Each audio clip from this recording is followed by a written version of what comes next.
playWatch. Javy Baez discuss last season, where he faded a little down. 031. Watch Javy Baez discuss last season, where he faded a little down the stretch, which opened the door for Christian Yelich to take home NL MVP. Video by Jesse Rogers. 031. 7:09 a.m. ETMESA, Ariz. It was hidden in plain sight, and everyone in the locker room said it. At the bottom of the daily schedule, on day one of full squad workouts for the Chicago Cubs, was a prediction for their season. Baseball Prospectus proprietary PECOTA formula had the Cubs going 80-82, finishing in last place in the Central Division.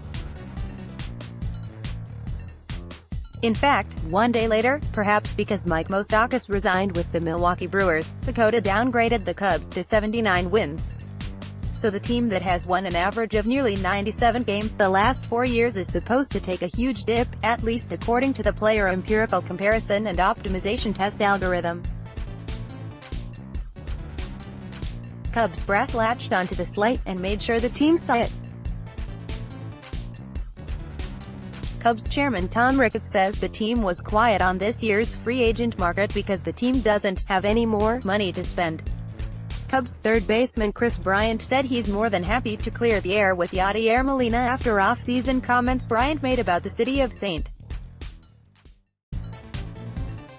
Louis raised the ire of the Cardinals' all-star catcher. A can't-miss first-round pick with $1 million signing bonus until the Yips derailed his major league dreams more than a decade ago. Luke Haggerty is proving it's never too late to make it big. If that's what they have is it, they need to recheck those numbers. Closer Brandon Morrow said. That's ridiculous, considering the guys we have coming back from injuries. It's not the Chicago Cubs, fellow reliever Steve Cishek added. Hopefully we can recalibrate that computer. That's ridiculous. The Cubs are returning essentially the same team that won 95 games last year. They switched out their 25th man and added a reliever or two, but that's it. According to Cubs brass, the PECOTA formula doesn't take kindly to aging starting pitchers. Jon Lester and Cole Hamels are both 35 years old, Yu Darvish is 32, Jose Quintana just turned 30 and Kyle Hendricks is 29. It's dumb because they have us in last place, Lester said, practically waving off the question. It's their program. No matter what we say about it, they're going to come back with reasons why it's right. I don't pay any attention to it. Eventually, Lester was simply asked for his opinion why anyone would even put out predictions without considering the human element. For this reason right here, he said as he ended the conversation. So you can ask me about it. Jon Lester called the formula that has the Cubs finishing in last place in the division dumb. Rick Scateri, USA Today Sports. Hamels pondered the question more seriously than perhaps anyone else on the team. If 35 is old, then there are plenty of players who have forgotten their age. The best thing about baseball and sports in general is the human element, Hamels stated. Look at what Tom Brady has been able to accomplish or Drew Brees, in football. There are guys that don't let the average come into play when they are associated with age. Jon, Lester, and I, and a few of us that are older, have never thought ourselves as average to begin with. If we did, we never would have gotten to this level. We've always been the guys that bucked the trend.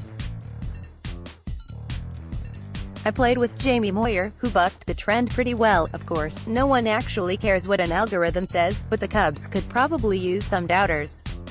They've lived a charmed life since winning the greatest championship in professional sports back in 2016.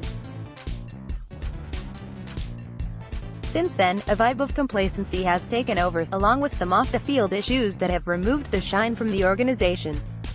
Then, when owner Tom Ricketts claimed on Monday that the team had run out of money to spend on free agents, it brought yet another roll of the eyes. The Cubs can change that negative narrative, and prove PECOTA wrong, of course, simply by winning again. PECOTA gives us something to challenge our players on. I think it's a positive thing, Theo Epstein said. I just think their particular projection system doesn't really match up on how we put our teams together. It also hasn't been particularly accurate, so we're not losing sleep on it. It's true. PECOTA has been wrong as much as it's been right. It undervalued the Brewers last season when they outperformed the formula by 12 wins. Then again, it correctly predicted the Baltimore Orioles' decline a few years ago, well before it became obvious to the baseball world. Epstein explained why he thinks it's down on the Cubs this year. Part of the reason for PECOTA projection: we've developed bats and brought in pitching from the outside, and our pitching is skewing older than our bats, and that system is really harsh on aging pitchers, he said. Whereas, I like pitchers that know what they are doing. Let pitchers figure things out somewhere else, then bring them in once they're good and know how to pitch. The Cubs are using a recent last-place projection as motivation during spring training. Jesse Rogers, ESPN. A casual glance at recent history doesn't confirm the aging pitcher narrative. For the last 5 seasons, 8 teams have employed 5-man rotations, their main 5 with an average age of 31 or above. 6 of those 8 teams finished in first or second place in their division, including the 2016 and 2017 Cubs. If they keep predicting a regression because of age, eventually they'll be right, Morrow said, with a hint of sarcasm. The good news for Cubs fans is the team's internal projections over the last few years have been nearly spot on. The front office predicts a win total just like PECOTA, though they don't reveal the process through which they come up with their total. Our internal projection system is a lot more accurate, Epstein said. We've been within a game or a game and a half just about every year. Our system, this year, has us exactly in the right place in the division. The Cubs never reveal what that win total is, but it's safe to say it's anywhere from 89 to 95 wins.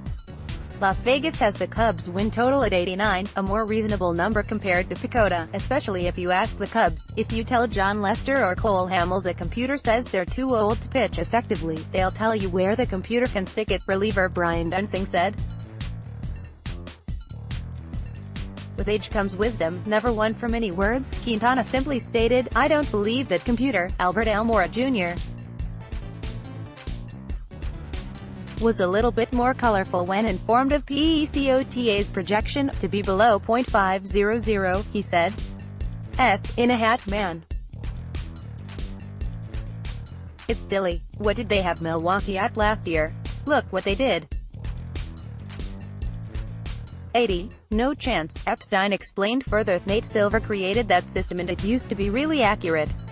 Since he's left, there's questionable accuracy in that system. For instance, we've outperformed it over the last 4 years by 35-plus games, so one chip has squarely been placed on the Cubs' collective shoulders. There are bound to be more, when actual human beings start to make predictions closer to the regular season. How many will take the Brewers or St. Louis Cardinals to win the division? After 79 wins, first baseman Anthony Rizzo got the last word in after seeing the low projection. Yeah, and Bryce Harper is coming to the Cubs, he joked.